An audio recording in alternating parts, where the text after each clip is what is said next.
நாம இப்போ நியூயார்க்ல புரூக்ளின்ல இருக்கோம். பிரிவின்னு சொல்லப்படுற டாய்லெட்டை தோண்ட போறோம். அதை கொண்டு வாங்க. 20ஆம் நூற்றாண்டுக்கு முன்னாடி வீட்டுக்குள்ள குழாய் வைக்கிற முறை பிரபலமாகல. அது வரைக்கும் ஜனங்க பிரிவின்னு சொல்லப்பட்ட டாய்லெட்களை பயன்படுத்தினாங்க. டாய்லெட்ல என்ன வேணும்னா கிடைக்கலாம். இங்க ஜனங்க பொருள்களை போடுறாங்க, பொருள்களை தொலைக்கிறாங்க. பெரும் பொருளாதார வீழ்ச்சி சமயத்துல இங்க பொருளை ஒளிச்சு வச்சாங்க. ஏன்னா நிதி முறையில நிறைய பேர் நம்பிக்கையை ஒட்டுமொத்தமா இழந்துட்டாங்க.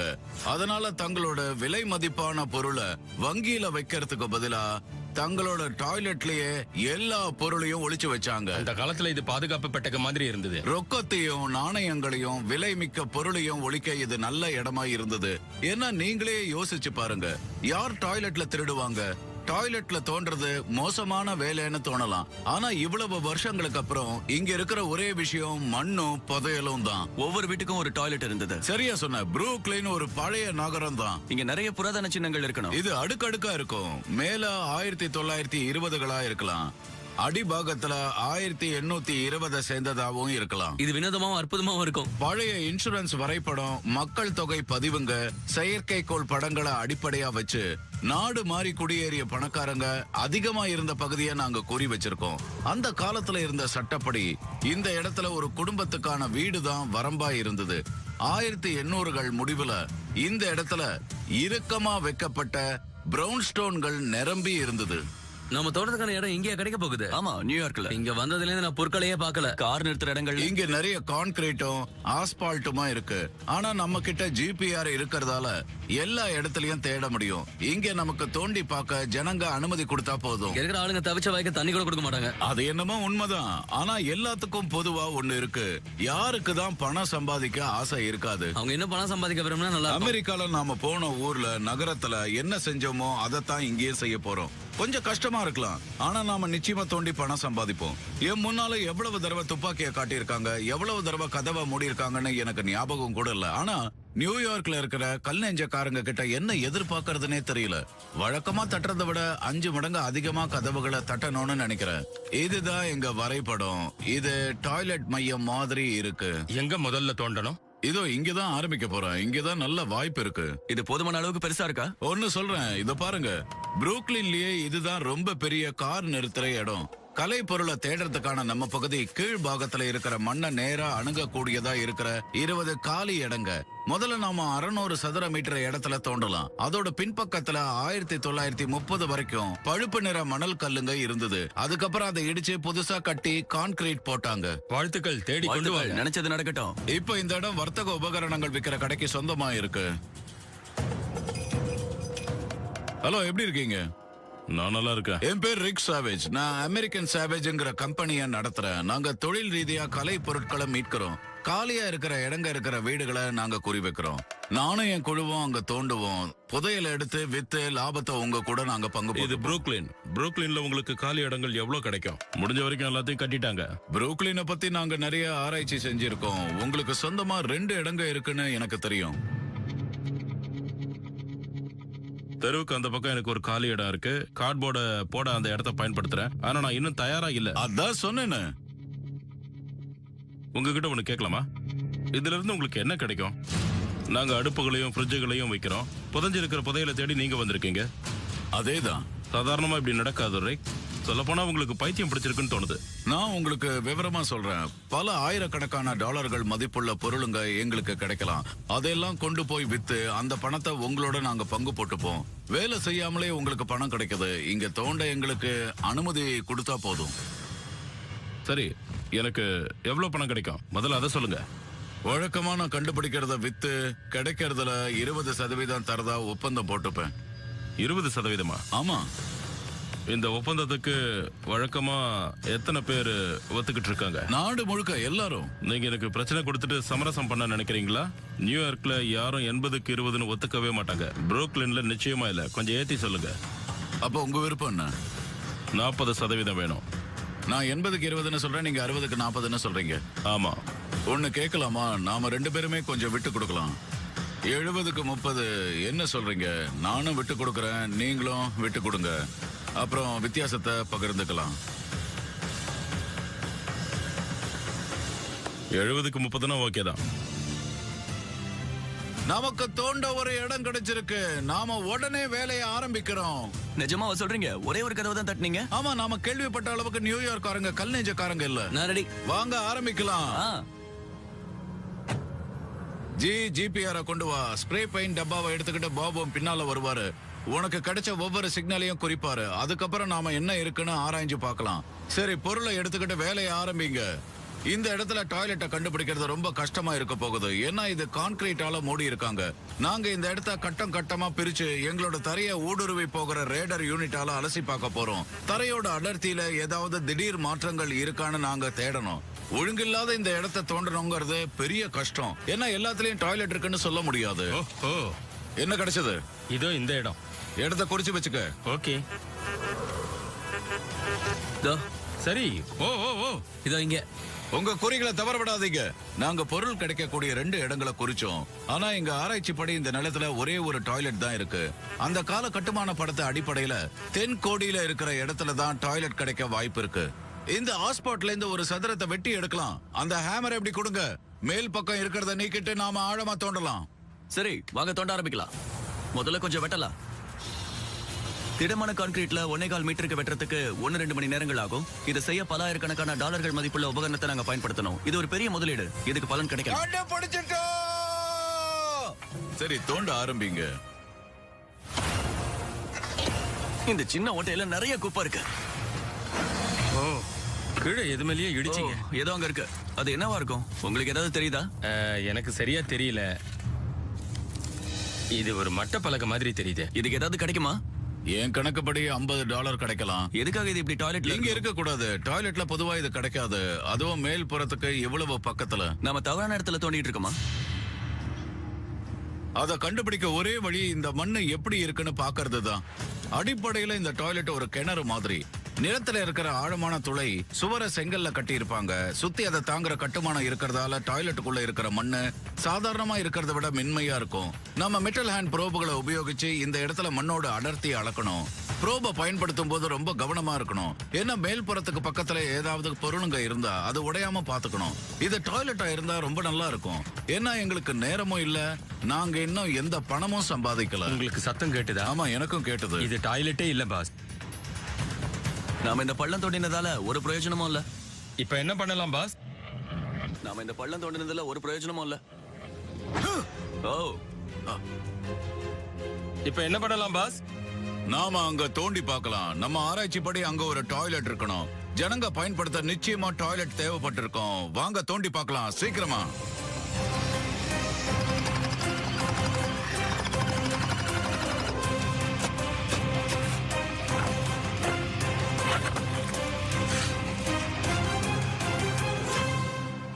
ஏய் பாபு, இதுல ப்ரோபை வச்சு பார்க்கலாம்.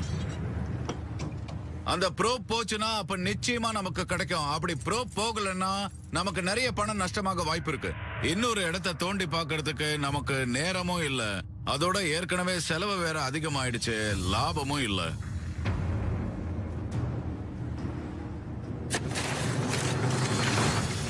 ஆமா ஆமா ஆமா, ப்ரோப் இங்க இவ்வளவு சுலபமா மண்ணுக்குள்ள போகுது. அப்படின்னா இங்க நிச்சயமா டாய்லெட் இருக்கணும். இப்பதான் வேலை ஆரம்பிக்குது. எவ்வளவு வேகமா முடியுமோ அந்த அளவுக்கு நாம வேகமா இந்த இடத்துல தோண்டி எடுத்தா தான் இன்னைக்கு நமக்கு லாபம் கிடைக்கும். ஏதாவது பொருளுங்க கிடைக்குதான்னு பாத்துக்கிட்டே ரூவும் ஜியும் தோண்ட போறாங்க. அதுல இருந்து வர மண்ணை நானும் பாபும் சலிச்சு எதையும் தவற விடலன்னு உறுதி செஞ்சுக்க போறோம்.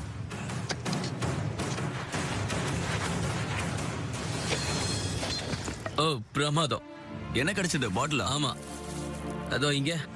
இதோ இன்னொன்னு கிடைச்சிருக்கா? ஆமா, இப்ப கிடைக்கிறது நல்ல அடுக்கா இருக்கு. பிரமாதம். ஏரேக், தோண்டும் போது இதுலயே அடிக்குது. அடச்சே, 2 பாட்டில் கிடைச்சிருக்கு. ஓ ஆஹா, அத பிரமாதம். என்கிட்ட கொஞ்சம் காட்டு. இத பாருங்க. பழைய பீர் பாட்டில் மாதிரி இருக்கு. இது 1920களை சேர்ந்ததா. அது எப்படி உங்களுக்கு தெரியும்? அந்த காலத்துல பாட்டில்களை தயாரிக்கும் போது 2 பாகங்களா செஞ்சு ஒன்னா இணைச்சாங்க.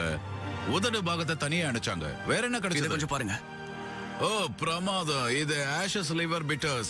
அந்த காலத்துல பியர மாதிரியே மருந்தையும் இந்த மாதிரி அழுத்தமான நிறத்துல இருக்கிற பாட்டில்களை தான் வச்சிருப்பாங்க. இந்த பாட்டில்களுக்கு $100 வரை கிடைக்கலாம். ஆனா நாம சரியான இடத்துல தான் இருக்கோம்னு இந்த பாட்டில் காட்டுது.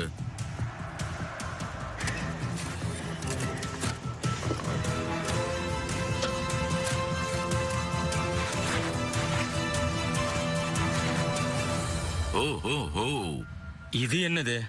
இது நல்லா இருக்கு. இது ஒரு டைப் இன். நிஜமாவா சொல்றீங்க? இத பாருங்க, இதுல அசல் தங்கம் இருக்கு. இது தங்கமா தான் இருக்கணும். ஆமா, தங்கமா தான் இதுல இருக்கணும். பார்த்தா ஆமெத்திஸ்ட் கல் மாதிரி இருக்கு. நல்ல கண்டுபிடிப்பு. இதுல இருக்கிற தங்கத்தோட மதிப்பு சுமார் $300 இருக்கும். இது இங்க விழுந்திருக்குன்னு அந்த ஆளுக்கு தெரிஞ்சிருக்காது. தெரிஞ்சிருந்தா இதுல திரும்பி குதிச்சிருப்பாரு. ஒருத்தரோட இழப்பு இன்னொருத்தருக்கு புதையல்.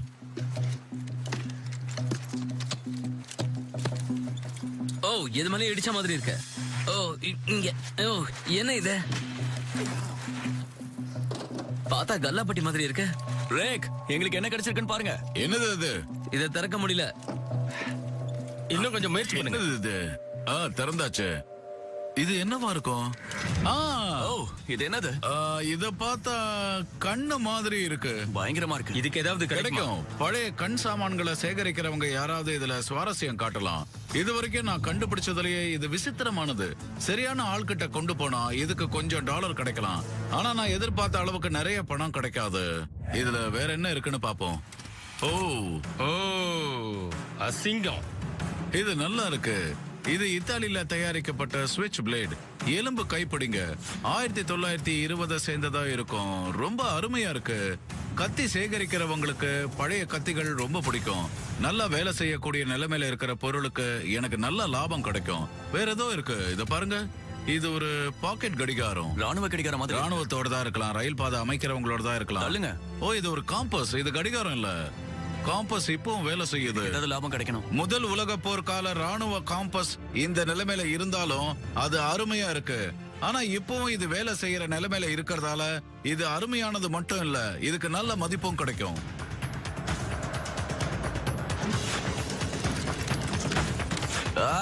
இந்த விளக்குல இருந்து சூடு வரதை என்னால உணர முடியுது.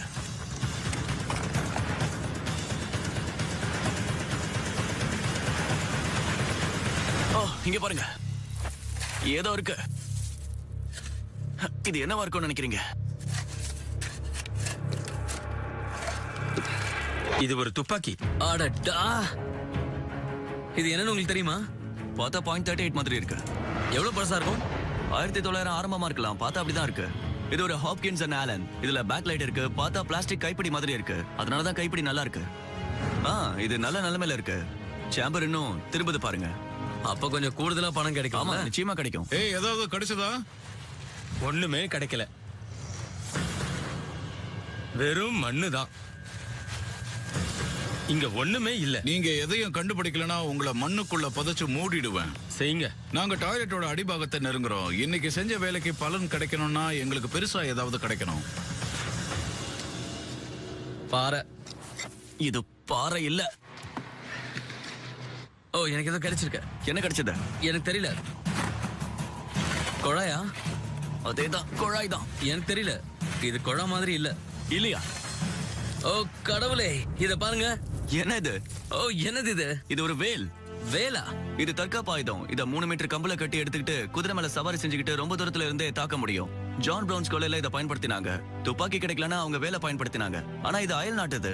மத்திய கிழக்குல இருந்தோ ஒருவேளை இந்தியாவா கூட இருக்கலாம். 1800களில் ஐரோப்பியா குடியேற்ற விரிவுக்கான காலமா இருந்தது. சாகசங்களையும் செல்வத்தையும் தேடி அமெரிக்கர்கள் கடல் கடந்து பிரயாணம் செஞ்சாங்க. தூர கிழக்கு கலைப்பொருட்களை சேகரிக்கிறவங்க ரொம்ப விரும்பினாங்க. இன்னைக்கு அதுக்கெல்லாம் நல்ல மதிப்பு இருக்கு. நல்ல வேலை கண்டுபிடிச்சோம். ஓ, ஓ, என்ன இது கிடைச்சிருக்கு? கொஞ்சம் பாருங்களேன். இது கொஞ்சம் பாருங்களேன். அட கடவுளே, இது கொஞ்சம் பாருங்களேன். இது பிரமாதமா இது ஒரு இருக்கு. தங்க மோதிரம். புதையலை எடுத்துட்டோம். வைரங்க 1880களில் கியூபிக் சிர்கோனியா கிடையாது. இத பாருங்க, நடுவுல ரூபி இருக்கு. இதுக்கு நிச்சயமா பணம் கிடைக்கும். இந்த மோதிரத்துக்கு குறைஞ்சது 150 வயசாவது இருக்கும். இதனாலேயே இங்க தோணுனது ரொம்ப முக்கியமானதா ஆயிடுச்சு. நமக்கு கிடைச்ச மிச்சதெல்லாம் பிரயோஜனமே இல்ல. இத போட்டுக்கிட்டு இருந்த பெண்மணி நிச்சயமா பணக்காரங்களா இருந்திருப்பாங்க. புரூக்ளின் நவீன மங்கை. ஏழையா இருந்திருப்பாங்கன்னு தோணுதா? உங்களுக்கு எப்படி தோணுது? நகைங்களை தேடி பொம்பளைங்க நிறைய தோண்டி எடுக்கிறத நான் பார்த்திருக்கேன். தடிமனா படிஞ்சிருக்கிற இடம் நாம டாய்லெட்டோட அடிபாகத்தை அடைஞ்சிட்டோம்னு உறுதிப்படுத்துது.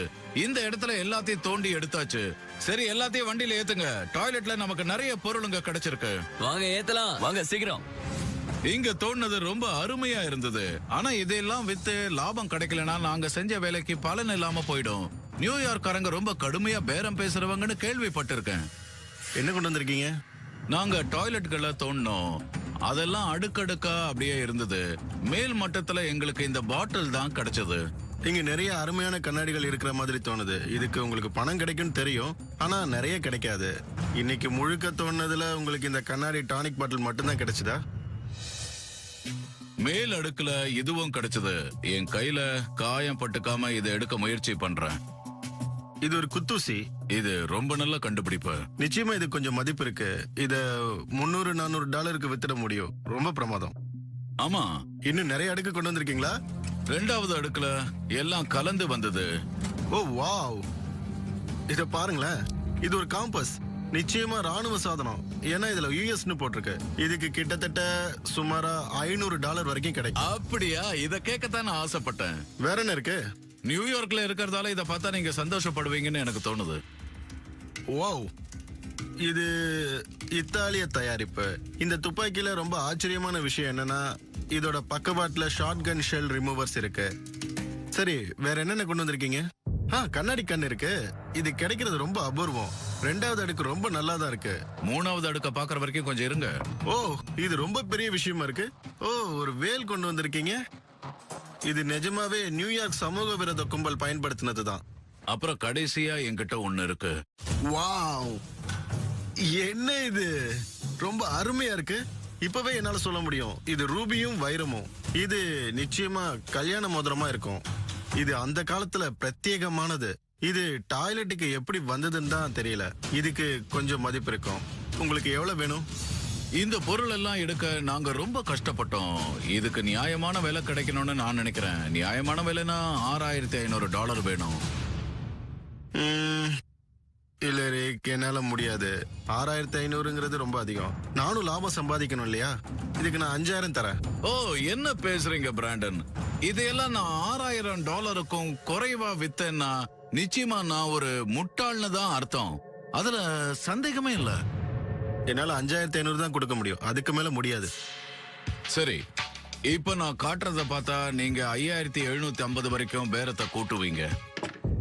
ஓ, இது ஒரு பேக்கலைட் கைப்பிடி, chrome plated, Hopkins and Allen's arms.